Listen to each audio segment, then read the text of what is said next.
ನಾವ್ ಯಾವತ್ತಿದ್ರು ಚೆನ್ನೈ ಸರ್, ಇವತ್ತು ನಾವ್ ಹೇಳಿದೀರಾ ನಾವ್ ವಿದ್ಯುತ್ ಕೊಡಕ್ಕೆ 12 ಲಕ್ಷ ರೂಪಾಯಿ ಏನೋ ಆಗ್ತದೆ, ಕರೆಂಟ್ ಕೊಡಕ್ಕೆ 12 ಕೋಟಿ ಆಗ್ತದೆ. ನಾವು ಇದು ಬೆನಿಫಿಷಿಯರಿ ಜೊತೆ ಇನ್ಫ್ರಾ ನಾವು ತಗೊಂಡಿದ್ವಿ ಆಲ್ರೆಡಿ ಮುನ್ಸಿಪಾಲಿಟಿಯಿಂದನೂ ಇದು ರೋಡ್ ಎಲ್ಲ ರಸ್ತೆ ಎಲ್ಲ ಮುನ್ಸಿಪಾಲಿಟಿಯಿಂದಲೇ ಪಾಪ ಕಮಿಷನರ್ ಮೇಡಮೇ ಮಾಡಿರೋದು. ಇದು ಪರ್ಮನೆಂಟ್ ಕರೆಂಟ್ ಕೊಡಕ್ಕೆ ಏನ್ 12 ಕೋಟಿ ತಾವು ಕೇಳಿದಿರಾ, ಅದ್ 12 ಕೋಟಿ ಪೂರಾ 3,000 ಮನೆಗೆ ಆಲ್ರೆಡಿ ನಾವು ಇನ್ಕ್ಲೂಡ್ ಮಾಡಿದೀವಿ. ಇದು ಈ ಮನೆಗಳಿಗೆ 600 ಮತ್ತೆ 624 ಮನೆ, ಹಾಗೆ 652 ಮನೆಗೆ 1.5 ತಿಂಗಳಲ್ಲಿ ಆ ಕರೆಂಟ್ ಎಷ್ಟನ್ನ ದುಡ್ಡಾಗಿ ಆ ಕಟ್ಟಕ್ ವ್ಯವಸ್ಥೆ ನಾನ್ ಮಾಡ್ತೀನಿ. ಅದ್ ನಮ್ ಜವಾಬ್ದಾರಿ ಅಂತ ಹೇಳಕ್ ಬರ್ತೇನೆ.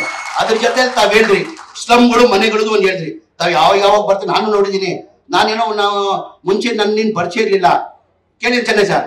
ಯಾವಾಗ ನಾವು ಒಂದ್ಸತಿ ಆದ್ರೂ ಒಂದು ಅಸೆಂಬ್ಲಿಯಲ್ಲಿ ನಾನು ನೆಮ್ಮದಿ ಆಗ್ಬಿಟ್ಟಿದ್ದೀರಾ? ಯಾವ್ದಾರ ಹೇಳಿ ಸರ್. ಬರೇ ಫೈಲ್ ಹಿಡ್ಕೊಂಡು ಬರೋದು, ಈ ಕೆಲ್ಸ ಆ ಕೆಲ್ಸ ಈ ಕೆಲ್ಸ. ನಾನು ಹೇಳಿದೆ ಸರ್, ಮೊದ್ಲೇ ಬಾರಿ MLA ಆಗಿದ್ರ, ಸ್ವಲ್ಪ ತಾಳ್ಮೆ ಇರ್ಲಿ ಅಂದ್ರೆ. ಇಲ್ಲ ಸರ್, ಜನ ನನ್ನ ನಂಬಿಟ್ಟವ್ರೆ, ಅವ್ರ ಋಣ ನಾನು ತೀರ್ಸ್ಬೇಕಂತ ಪಾಪ ನನ್ ಡಿಕಲ್ ಹಾಕಿಲ್ಲ. ನನ್ ಕಣ್ಣಾರೆ ನೋಡ್ದಂಗೆ ಎಲ್ಲಾ ಇಲಾಖೆದಲ್ಲಿ ಹೋಗಿ ಅವ್ರ ಸಂಬಂಧಪಟ್ಟ ಮಂತ್ರಿದ ಹೋಗ್ಬಿಟ್ಟು ಅವ್ರ ಪರ್ಸನಲ್ ಕೆಲಸ ಯಾವ ತರ ಮಾಡ್ಬೇಕು ಆ ತರ ಅವ್ರ ಕ್ಷೇತ್ರದ ಕೆಲಸ ಇವತ್ತು ಚೆನ್ನೈ ಅವರು ಮಾಡ್ತಾ ಇದ್ದಾರೆ. ತಾವೇನ್ ಕೇಳಿದಿರಾ ಸ್ಲಮ್ ಬೋರ್ಡ್ ಮನೆಗಳು ಕೇಳಿದಿರಾ? ಟೋಟಲ್ ಒಟ್ಟಾಗಿ ಸ್ಲಮ್ ಬೋರ್ಡ್ ಮನೆಗಳು 2725 ಮನೆಗಳು ಸ್ಯಾಂಕ್ಷನ್ ಆಗಿದೆ ಶಿವಮೊಗ್ಗದಲ್ಲಿ ಸ್ಲಮ್ ಬೋರ್ಡ್.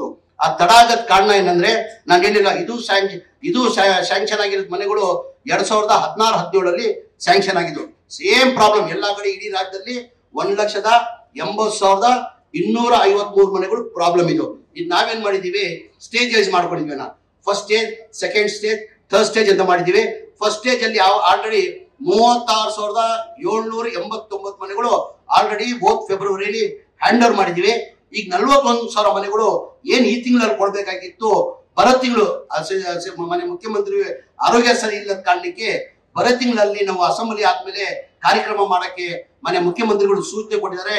ಆ ಸೆಕೆಂಡ್ ಸ್ಟೇಜ್ ಅಲ್ಲಿ 41,000 ಮನೆಯಲ್ಲಿ ನಿಮ್ 1,545 ಮನೆಗಳು ಕೊಡ್ತಾ ಇದೀವಿ ಸೆಕೆಂಡ್ ಸ್ಟೇಜ್ ಅಲ್ಲಿ.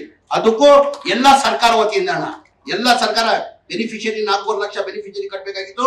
ಈಗ ಬೆನಿಫಿಷಿಯರಿ ಏನೇನು ಕಟ್ಟಂಗಿಲ್ಲ, ನಾವೇ ನಮ್ಮ ಸರ್ಕಾರ ವತಿಯಿಂದ ಈ ಮನೆಗಳು ಕಟ್ಕೊಡ್ತೀವಿ. ನಿಮ್ದು ಮುಂದೆ 1,545 ಮನೆ ನೆಕ್ಸ್ಟ್ ಮಂತ್ ಕೊನೆ ಒಳಗಡೆ ಇದು ನಾವು ಕೊಡೋ ಜವಾಬ್ದಾರಿ ನಾವು ವಹಿಸ್ಕೊಂತೀವಿ ಅಂತ ಹೇಳ್ತಾ